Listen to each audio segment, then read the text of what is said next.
Hello everyone. Once again I am here. Continue the same stats part. Today's topic is median. Okay. So median है ना. So in median आपको दो तीन तरह से आपको आता है. एक तो इंडिविजुअल डेटा का आएगा. तो इंडिविजुअल डेटा के लिए ना सबसे सिंपल सा तरीका है कि आप सबसे पहले इंडिविजुअल डेटा, अगर मान लीजिए कि इंडिविजुअल डेटा में कुछ नंबर्स दिया हुआ है 2, 3, 5, 7, 9. अब ऐसा एक क्वेश्चन है ना. तो आप सबसे पहले क्या करोगे, अगर इंडिविजुअल डेटा का है तो आप उसको अरेंज करो. Just try to arrange in ascending और descending order. Is up to you only, है ना. आप किस में, असेंडिंग में करना चाहते हो या डिसेंडिंग में. जैसे मैंने इस क्वेश्चन को देखिए, आप असेंडिंग ऑर्डर में मैंने लिख के रखा है ना. तो उसके बाद काउंट कर लेना, आप इसको नंबर को काउंट करना 1, 2, 3, 4, 5. n इक्वल्स टू 5 है और ये क्या होता है, एक ऑड नंबर है ना. तो ऑड नंबर होने से मीडियन का फॉर्मूला हम एक यूज कर लेते हैं. Median equals to n plus 1 over truth observation, है ना. ये ध्यान रखना है. तो ये आपका देख लो, ऑड नंबर 5 है तो 5 प्लस 1 ओवर 2, 6 ओवर 2, मतलब थर्ड ऑब्जर्वेशन आपका आंसर होगा, है ना. तो हम यहाँ से देखेंगे थर्ड नंबर कौन सा है.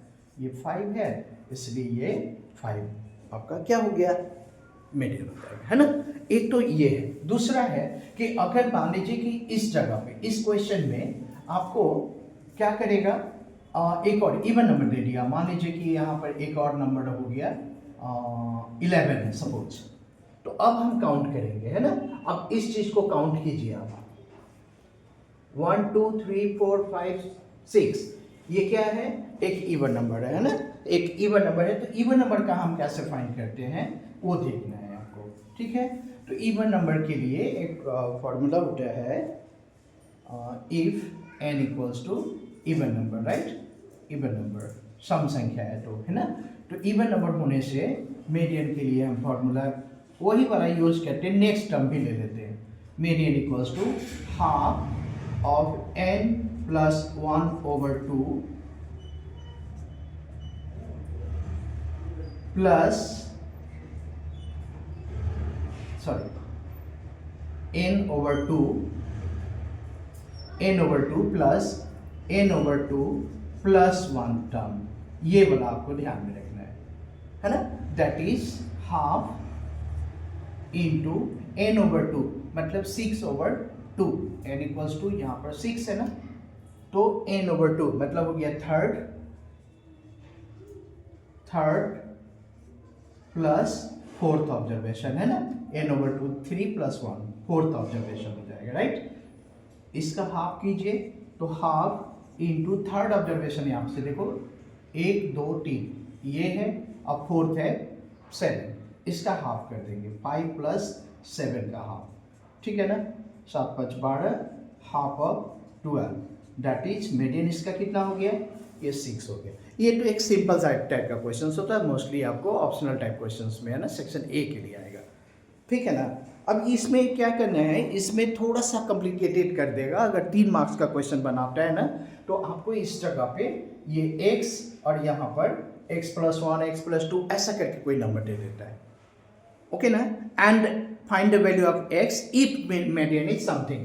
तो मीडियन ये वाला वैल्यू दिया हुआ है आपको यहाँ पर x प्लस 1 या जो भी आता है, तो इस तरह से लीनियर इक्वेशन आएगा और उसको आप सॉल्व कर दोगे, है ना. ये आसान तरीका है. मेन हमें करना है कि अगर हमें फ्रीक्वेंसी एरे अगर दिया हो या फ्रीक्वेंसी डिस्ट्रीब्यूशन दिया हो, तब हम कैसे मीडियन फाइंड करेंगे. तो लेटेस्ट टेक आप एक फ्रीक्वेंसी डिस्ट्रीब्यूशन का एग्जांपल ले लीजिए. एरे अपने आप समझ में आ जाएगा बिकॉज ऑलमोस्ट सेम होता है. तो यहाँ पर देख लो, आपको एक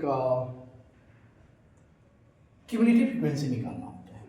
CM क्यूमुलेटिव फ्रीक्वेंसी निकालना होता है. कैसे निकालते हैं, तो क्यूमुलेटिव जो होता है ना, फर्स्ट होता है, सेम होता है. ये और ये दोनों सेम है. नेक्स्ट वाला इसको ऐड करते हैं. देखो 8 प्लस 7 15, यहाँ पर ये 15. आप लोग ऐसे मत बनाना, एरो वगैरह मत बनाना, जस्ट समझाने के लिए मैं बता रहा हूँ. ये 15 प्लस 14 आप करोगे तो यहाँ पर 29 हो गया. 29 को 13 से प्लस करो तो 32 42 हो जाएगा, राइट। ये 42 हो गया। फिर 42 को 18 से करो 50 60 हो गया। ये 60 को फिर 10 से करो तो ये आपका 70 हो गया और यही आपका एंड होता है।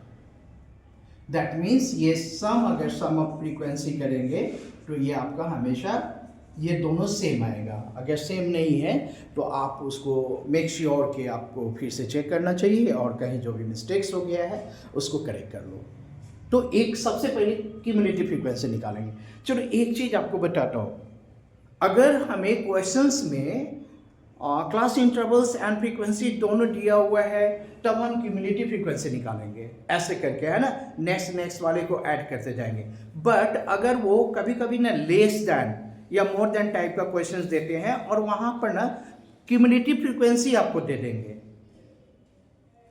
देन आपको क्या करना है, ठीक इसका उल्टा माइनस कर करके, जैसे देख लो, अगर मान लो कि इस क्वेश्चंस में आपको दे दिया कि लेस देन 10 कितना है 8, ये वाला नहीं दिया हुआ, ये कॉलम नहीं दिया हुआ है। अब ध्यान से समझो क्या कह रहा हूं।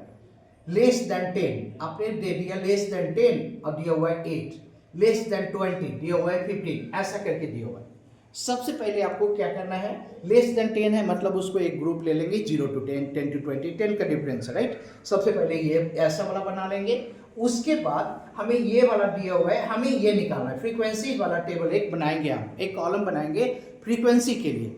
क्या होगा, कैसे होगा, सो यहाँ पर देखो, इसको तो सेम टू सेम होता है, दैट मीन्स ये वाला क्यूमुलेटिव का फ्रीक्वेंसी 8 सेम ही होगा, है ना। उसके बाद ये वाले से हम ये कैसे निकालेंगे, तो देख लो यहाँ से, जैसे ऐसे ऐसे ऐड करते हैं, इसमें से माइनस करते हैं। 15 माइनस 8 7, 29 माइनस 15 14, ऐसे करके आप ये वाला टेबल बना लेना, है ना, आसान। हाँ जी। उसके बाद क्यूमुलेटिव फ्रीक्वेंसी जैसे निकाल दिए, तब आपको ना एक फॉर्मूला रिकॉल करना होगा कि मीडियन इक्वल्स टू, एक फॉर्मूला होता है, median equals to L plus n/2 minus CF over F into C, या H भी बोलते हैं ना, इंटू C। ये वाला फॉर्मूला आपको पता होना चाहिए। तो सबसे पहले यहां पर हम देखेंगे L क्या है, तो L नहीं मालूम, पहले हम n/2 निकाल लेते हैं, n/2। यहां पे देखिए n है आपका 70, है ना, ये 70 है, या इसको समीशन ऐड करते हो 70 आता है, ये इसको हाफ कर देंगे तो ये आ गया 35। अब ये 35 नंबर देखो तो आप बताओ तो इस CF पे कहां पे है, तो आप देख लो ये 29 के बाद वाला ना, 29 के जितने भी बाद वाला नंबर है अप टू 42 इसमें काउंट आएगा, ये लास्ट से थर्ड वाला 42 में काउंट आएगा ना।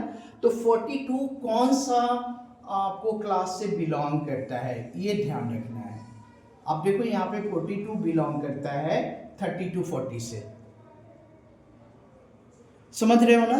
हाँ, तो आपका n/2 35 आ गया। मीडियन क्लास लिख लेना आप ऊपर में, मीडियन क्लास कितना आ गया, तो ये देख लेंगे कि 42 वाला में आता है और 42 का कॉरेस्पॉन्डिंग क्लास जो है 30 to 40 है, दैट मीन्स 30 लोअर लिमिट हो गया, 30, समझ गए। कॉरेस्पॉन्डिंग क्लास जो है मीडियन क्लास, उसका फ्रीक्वेंसी कितना है, that will be the frequency F। तो ये 13 है, तो आपका फ्रीक्वेंसी आ गया 13। अब हम देखेंगे CF कौन सा है, तो देखो जो मीडियन क्लास होता है ना, उसके पहले वाला CF को हम CF लेते हैं, तो ये आपका हो गया 29। ध्यान दो, सबसे पहले वंस अगेन, पहले n/2 निकाल लो, n/2 जैसे यहाँ पे n/2 आपको 35 आया है, उसके बाद n/2 35 देखो कि CF में कौन सा उस CF में आता है, किसके अंडर में आता है वो, तो यहाँ पर ऑब्वियसली देख रहे हो 29 के बाद है 42 तक है, एंड इसी के बीच में 35 आता है, राइट। तो ये 42 का जो करस्पॉन्डिंग क्लास होगा वो आपका मीडियन क्लास हो गया, जो कि मीडियन क्लास यहाँ पर 30 to 40 आया। अब 30 to 40 में लोअर लिमिट आपका ये हो गया 30, n/2 35 हो गया। फ्रीक्वेंसी जो है ना इस क्लास का, देखिए ये मीडियन क्लास का जो फ्रीक्वेंसी है वही फ्रीक्वेंसी हम F लेते हैं यहाँ पर, और उससे पहले वाला CF को हम CF लेते हैं। यहाँ पे C या H भी बोलते हैं। C कितना है, तो कितने का डिफरेंस है, आप डिफरेंस देख रहे हो, ये है 10 का डिफरेंस है। अब बस अब मीडियन आराम से निकल जाएगा। क्या है, लोअर लिमिट आपका है 30 प्लस एंड देन सॉल्व करिए n/2 35 माइनस सी एफ है आपका 29 ओवर f है 13 एंड इनटू h है आपका या c है 10। दैट मीन्स सॉल्व करिए 30 प्लस 35 माइनस 29, पहले ब्रैकेट को सॉल्व करते हैं, पता है आपको, है ना। तो ये हो गया 6 ओवर 13 इंटू 10, कितना आएगा 30 plus 60 over 13, that is 30 plus 60 को 13 से डिवाइड कर दीजिए, उसको 30 से प्लस कर दीजिए, है ना। बहुत आसान है। अगर ये लेस देन टाइप में होगा तो बता दिया ना, लेस देन टाइप में होगा तो आपको सबसे पहले तो क्लास को अरेंज कर लीजिए एंड क्यूमुलेटिव फ्रीक्वेंसी से माइनस कर करके आप फ्रीक्वेंसी निकाल लो एंड उसके बाद सेम हो जाएगा। अगर मोर देन टाइप में है ना, तो मोर देन टाइप में आपका फर्स्ट में ही टोटल देगा, ये वाला दे देगा फर्स्ट में, यहाँ पे दे देगा फर्स्ट वाला क्लास दे देगा। मोर देन जीरो जैसे बोलेगा मोर देन जीरो, तो मोर देन जीरो में तो ये सारा नंबर है ना मोर देन जीरो, तो मोर देन जीरो वाला में आपका सीएफ क्या देगा 70 देगा। अब क्या करोगे 70 से, फर्स्ट वाला तो सेम ही होता है पता है ना, 70 से माइनस करते जाइए आपका फ्रीक्वेंसी निकल जाएगा। तो नो मैटर वो लेस देन टाइप हो, मोर देन टाइप हो या नॉर्मल टाइप हो, आप इस तरह से आराम से मीडियन कैलकुलेट कर लोगे एंड इसको खूब बार बार प्रैक्टिस करो, है ना। इसको ले लो आप, वीडियो जब भी देखते हो आप कॉपी और पेन रखो अपने साथ, है ना, उसको नोट करो एंड एक एग्जाम्पल आप अपने बुक से ले लो और उसको सॉल्व करने की कोशिश करो, है ना। अगर आप सॉल्व कर पाते हो तो बढ़िया बात है, और अगर कहीं पे कोई दिक्कत होती है ना तो आप कमेंट सेक्शन में जाके आप उसको बताओ। I will try to solve your problems and बस वही कहूँगा कि अगर आपको लगता है कि ये वीडियो आपके लिए यूज़फुल हुआ है, अगर कहीं पे हेल्प कर पाया है, तो आप लाइक कर सकते हो, कमेंट शेयर कर सकते हो। अगर फेसबुक में हो तो फॉलो कर लेना मेरे प्रोफाइल को। ऐसे ही बहुत सारे मोटिवेशनल एंड एजुकेशनल वीडियोस के लिए बहुत सारे मैं पोस्ट करता हूँ स्टूडेंट्स के लिए स्पेशली, तो आप उसको यूटिलाइज कर सकते हो। एंड अगर यूट्यूब में हो तो प्लीज़ सब्सक्राइब कर लेना, लाइक कर दो, कमेंट कर दो, शेयर कर दो। एंड वेरी सून मैं एक दूसरे वीडियो किसी दूसरे टॉपिक पर लेकर आऊँगा। Till then bye bye.